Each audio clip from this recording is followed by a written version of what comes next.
اج اساں فیض آباد آئے ہیں۔ فیض آباد وڈا ایک جلسہ ہے، پیر غیر پٹھان ہے، ان کا کتاب سننے سے بہت پیارا پیارا سمجھو مولی آنے پہ فیض آباد اڈے دے اتنے کھڑے ہیں سائیں جلسہ ہے ماشاءاللہ۔ لبیک والے کرائے پہ لبیک یا رسول اللہ۔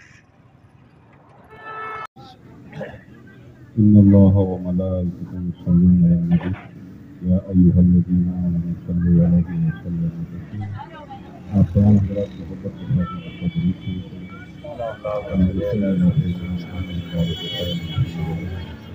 صلاة والسلام عليك يا سيدي يا رسول الله وعلى آلك وأصحابك يا سيدي يا حبيب الله الصلاة والسلام عليك يا إمام الأنبياء الصلاة والسلام عليك يا خاتم النبيين۔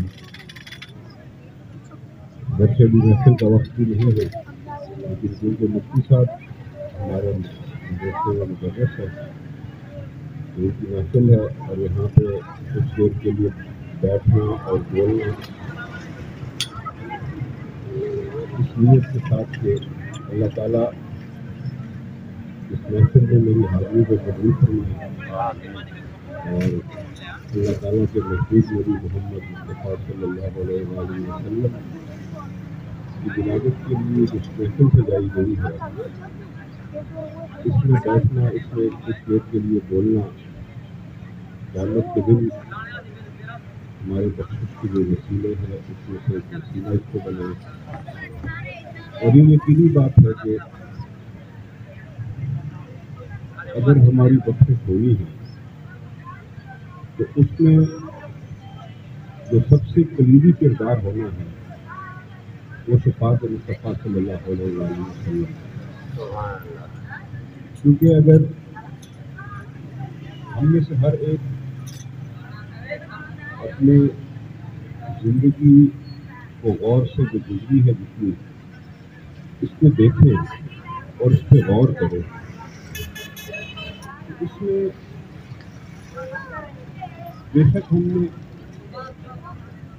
نمازیں بھی پڑھی ہیں، روزے بھی رکھے ہیں، نیک عمل کرنے کی کوشش بھی کی ہے، لیکن میں ایک بات ہمیشہ کہتا ہوں کہ جب خلفائے راشدین جن کے ایمان، جن کے اعمال، جن کی حسنہ، جن کے گزارنے کا طریقہ اس سے ہٹ کے کوئی کہانی ہے اس میں، اور ہماری اس زندگی میں اگر میں یہ کہوں کہ کوسوں کا یا برسوں کا یا ہزاروں میلوں کا فاصلہ ہے درجات کے حساب سے، یہ بے جان نہ ہو، کیونکہ ہمارے جو اعمال ہیں، اگر میں صرف نماز کی بات کروں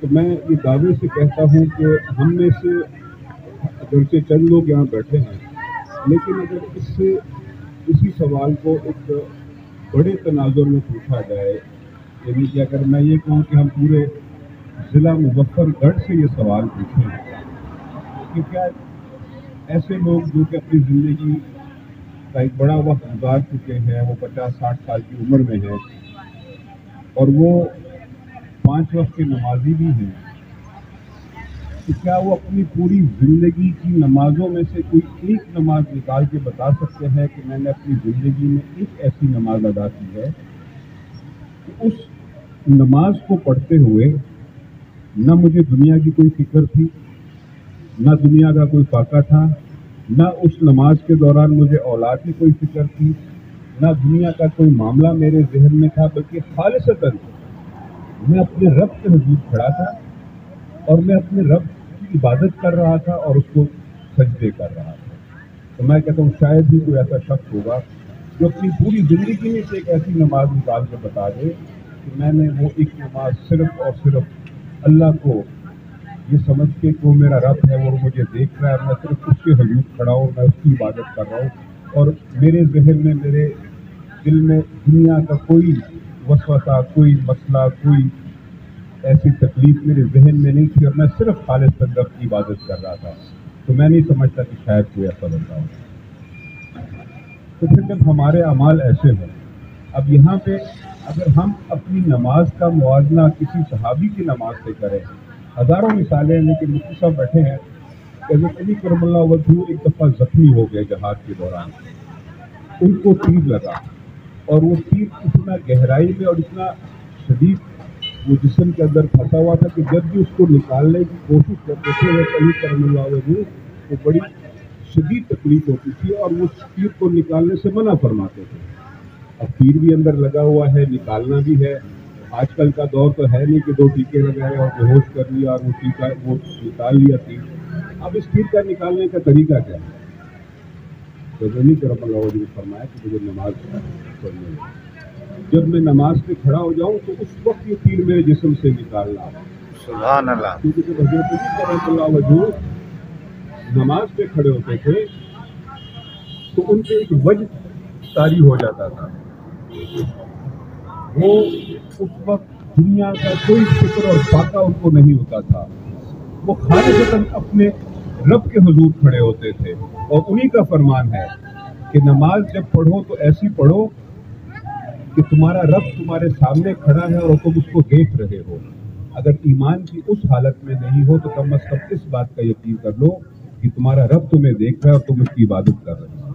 سبحان اللہ. تو جب صحابہ کرام کی عبادات کا یہ حال تھا، اس انداز میں وہ عبادتیں فرماتے تھے، اور اس کے مقابلے میں جس طرح میں نے عرض کی کہ ہماری زندگی کی شاید ہی کوئی ایک ایسی نماز ہو کہ جو دنیا کے فکر اور فاقے سے آزاد ہو کے ہم نے پڑھی ہو. تو پھر ہم اس اعمال پہ، ہم ان نمازوں پہ، ان روزوں پہ جو ہماری خیرات و زکوٰۃ ہوتی ہے وہ بھی دکھاوے کے لیے ہوتی ہے، دنیا کو دکھانے کے لیے ہوتی ہے. میں نے اکثر دیکھا ہے کہ جب کوئی مسکین آتا ہے تو لوگوں کا جو اس کو ایک خیرات دینے کا طریقہ ہوتا ہے. اب جس طرح میں اگر اپنی جیب سے ایک نوٹ نکالوں، اور ایک تو یہ طریقہ ہے کہ میں اس نوٹ کو اس طرح پکڑ کے کسی کے ہاتھ میں دوں کہ نہ تو دیکھنے والے کو پتہ چلے کہ میں نے اس کو کیا دیا ہے، نہ اس لینے والے کو اس وقت پتہ چلے کہ میں نے اس کو کیا دیا ہے. اس وقت وہ دینا صرف میرے اور میرے رب کو معلوم ہے. اور ایک جو آج کل کے دور میں بدقسمتی جو ہے نا وہ یہ ہے کہ یہی نوٹ جب دیا جاتا ہے تو اس طرح کر کے دیا جاتا ہے. ایک تو وہ لینے والا جب لے رہا ہو تو وہ شرمندہ ہو رہا ہو، اور دوسرا جتنے لوگ دیکھ رہے ہیں ان کو پتہ چلے کہ پیر صاحب نے کتنے کا نوٹ اس مسکین یا اس غریب کو دیا ہے. تو جب ہمارے اعمال کا یہ حال ہے کہ نہ ہم نماز جو ہے اس حالت میں پڑھتے ہوں، روزہ ہمارے منہ میں ہوتا ہے لیکن ہم کاروبار پہ بیٹھ کے ڈنڈی مار رہے ہوتے ہیں، جب تول رہے ہوتے ہیں تو اس وقت ہم وزن پورا نہیں دے رہے ہوتے لیکن ہم نے روزہ رکھا ہوتا ہے. ہماری آنکھیں اگر بازار میں گزرتے ہوئے کسی خاتون کو دیکھ لے تو تب تک اس کے پیچھے روزے کی عادت میں لگی ہو جب تک وہ ہماری نظروں سے اوجھل نہیں ہو جاتی. اگر ہماری نمازوں، ہمارے روزوں، ہمارے خیرات و زکوٰۃ کا یہ حال ہے تو پھر کیا ہم کہہ سکتے ہیں کہ ہمارے اعمال جو ہے وہ قیامت والے دن ہمارا وسیلہ بنیں گے؟ میں یہ سمجھتا ہوں کہ ہماری زندگی میں واحد وسیلہ جو ہے، جو نہ صرف اس دنیا میں ہم جو بھی چیز اللہ سے لینا چاہتے ہیں وہی ایک وسیلہ ہمارے پاس ہے، اور قیامت والے دن بھی ہمارے بخشش کا واحد وسیلہ جو ہے وہ نبی اکرم صلی اللہ علیہ وآلہ وسلم کی ذات ہے. سبحان اللہ. ہمارا ایمان تب تک مکمل نہیں جب تک ہم ان سے محبت اپنی ذات سے بڑھ کے نہ کریں. ہمارا ایمان تب تک مکمل نہیں جب تک ہم ان کا ادب اور احترام نہ کریں. جب ایمان ہی ان کی محبت کے بغیر مکمل نہیں، اور انسان ہمیشہ اپنی ضرورتوں کے پیچھے بھاگتا ہے. دیکھیں بعض لوگ آپ کے اس علاقے کے رہنے والے یہاں سے باہر کہیں جاتے ہیں، وہاں پہ محنت مزدوری کرتے ہیں، وہاں سے رزق کماتے ہیں، کیونکہ یہاں پہ ان کو مواقع میسر نہیں ہوتے ہیں. تو وہاں کیوں جاتے ہیں؟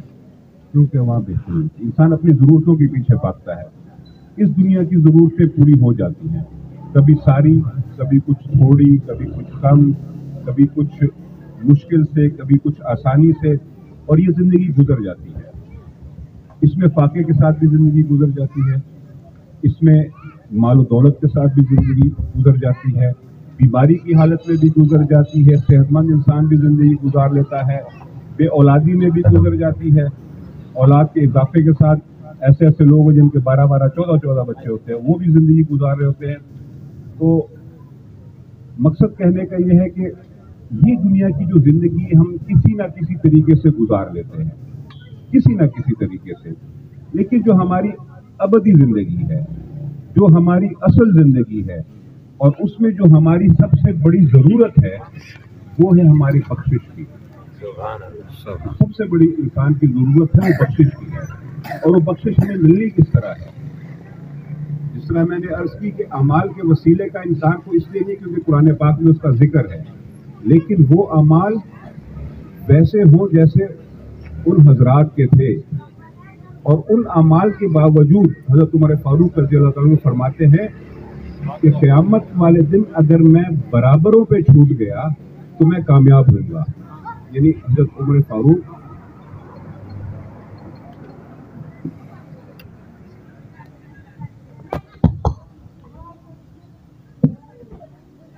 جیسا جلیل القدر صحابی اگر وہ یہ کہتے ہیں کہ اگر میں برابروں پہ چھوٹ جاؤں تو میں کامیاب ہوں گا, تو اگر ہم اپنے اعمال کا موازنہ ان حضرات سے کریں تو ہر ایک انسان اپنے اعمال کو بہت اچھے طریقے سے جانتا ہے.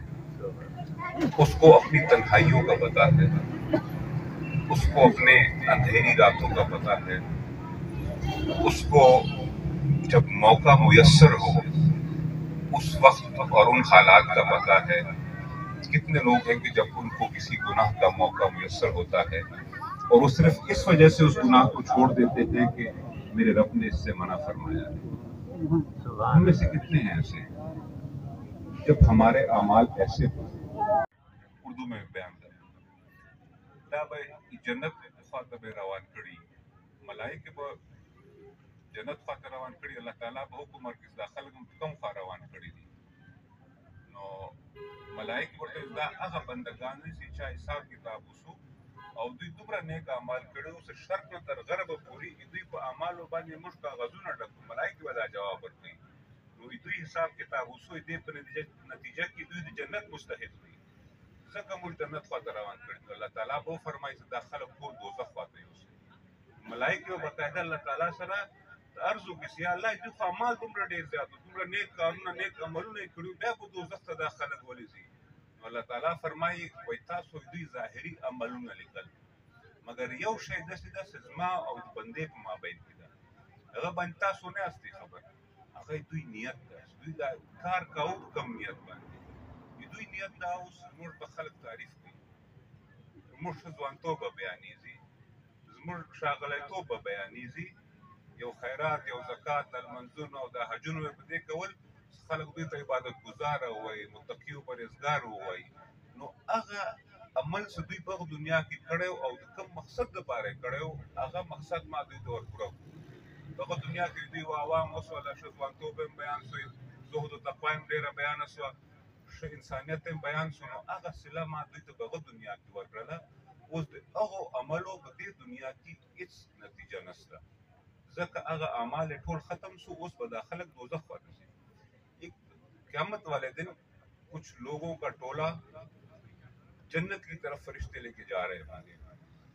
اللہ تعالیٰ فرشتوں سے پوچھیں گے کہ ان کو کس طرف لے کے جا رہے ہیں؟ ملائکہ فرشتے کہیں گے کہ یا اللہ یہ آپ کے وہ بندے ہیں جنہوں نے اپنی زندگی میں بہت نیک اعمال کیے اور ان کا جو حساب کتاب ہوا اس کے نتیجے میں یہ جنت کے مستحق قرار پائے ہیں, تو ہم ان کو جنت کی طرف لے کے جا رہے ہیں. تو اللہ تعالیٰ فرمائیں گے تو ان کو دوزخ کی طرف لے جاؤ. تو ملائکہ باقاعدہ سوال کریں گے کہ یا اللہ, جو ہمارے کندھوں پہ ملائکہ بیٹھے جو ہمارا حل عمل لکھتے ہیں وہ عرض کریں گے کہ یا اللہ ہم نے تو ان کے اتنے نیک اعمال تھے کہ شرق سے لے کے غرب تک سارے کاغذ ان کے اعمال سے ان کے نیک عملوں سے بھر دیے, تو پھر یہ دوزخ کی طرف کیوں جائیں گے؟ حساب کتاب تو ان کا ہو چکا, نیک اعمال زیادہ ہیں, نیکیاں بہت زیادہ ہیں, گناہ نہ ہونے کے برابر ہیں, تو یہ تو جنت کے مستحق ہیں. تو اللہ تعالیٰ فرمائیں گے کہ